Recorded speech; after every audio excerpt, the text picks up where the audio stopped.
தமிழகத்தினுடைய துணை முதலமைச்சராக இருக்கக்கூடிய உதயநிதி அவர்கள் அன்பில் மகேஷ் பொய்யாமொழி அவர்களை பத்தி நம்ம தொடர்ந்து பேசிட்டு இருக்கோம். அதுல அன்பில் மகேஷ் பொய்யாமொழி அவர்களுடைய மகன் எங்க படிக்கிறார் நம்ம சொன்னோம், பிரெஞ்சு படிக்கிறாங்க. ஆனா அரசு பள்ளியில குழந்தைகளை கட்டாயப்படுத்தி 2 மொழி படிக்க வைக்கிறீங்க, தரம் குறைந்து கொண்டிருக்கிறது, ஏன் கட்டாயப்படுத்துறீங்க?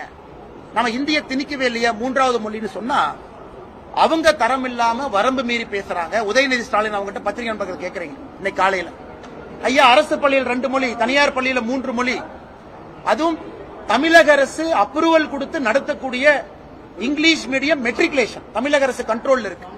இங்கிலீஷ் மீடியம் மெட்ரிகுலேஷன்லயே நீங்க தமிழ கட்டாயமா வைக்கலையே, அதுலயே தமிழும் இருக்கு, ஹிந்தி இருக்கு, பிரெஞ்சு இருக்கு.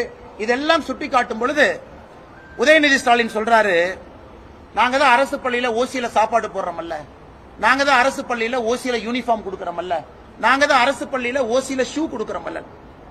ஆனால் அண்ணன் உதயநிதி ஸ்டாலின் அவர்களுக்கு ஒரே ஒரு கேள்வி கேட்கிறேன், அது உங்க அப்பா வீட்டு பணத்துல இருந்தா கொடுக்குறீங்க?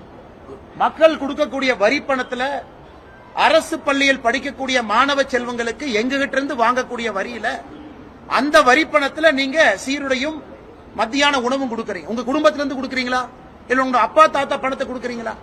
அப்படி இருக்கும் பொழுது பொறுப்பற்ற முறையில ஏதோ ஓசியில கொடுக்கற, இலவசத்துல கொடுக்கறன்னு கருத்து சொல்றாங்க. அது மட்டும் இல்ல, அண்ணாமலை தரமா பேசணும், தரம் இல்லாதவர்ங்கிறார்.